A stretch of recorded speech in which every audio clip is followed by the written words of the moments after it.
Sa pagdiriwang ng National Heroes Day ngayong Lunes, August 25, nagprotesta sa harap ng Embahada ng China ang mga kabataan at miyembro ng Filipinos Do Not Yield Movement. Layon nitong kondinahin ang patuloy na pangaharas ng Chinese vessels sa mga mangingisda at barko ng Pilipinas sa West Philippine Sea.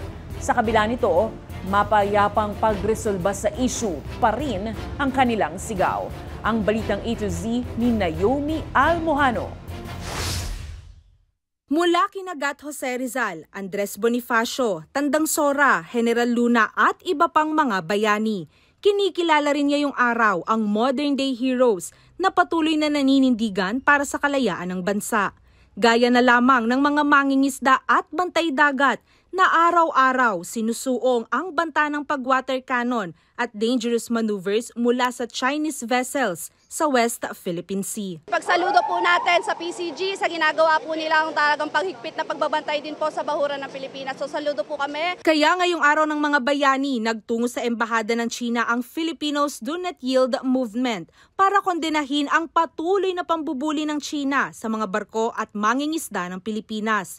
Kamakailan nga lang nagkabanggaan ng dalawang Chinese ships matapos nitong subukang harangin at itaboy ang barko ng Philippine Coast Guard sa Panatag Shoal. Tigilan na po nila ang paninisi o ang pangbibintang sa mga Pilipino na tayo ang nanggigiit at tayo ang nambubuli sa kanila dahil kabaligtaran po ang kanilang ginagawa. Hindi natin pwedeng limitahan lang yung karapatan natin sa kung ano dapat ang binibigay sa atin o pinapakita sa atin ng ibang mga lahi. Sigaw pa nila, huwag magpadala sa pananakot ng China sa kabilaya ng pagdami ng Chinese forces sa Ayungin Shoal ayon sa tala ng Armed Forces of the Philippines. Tumitindig tayo na sa atin ng West Philippines, hindi tayo tatago, hindi tayo magkukubli, hindi tayo matatakot. Nagkaroon din ng maigsing programa kung saan binato ng nabubulok na kamatis ang mga imahe ng barko ng China na gawa sa karton.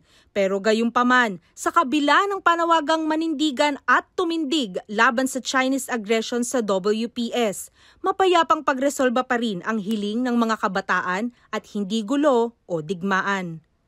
Para sa Balitang A to Z, Naomi Almohano.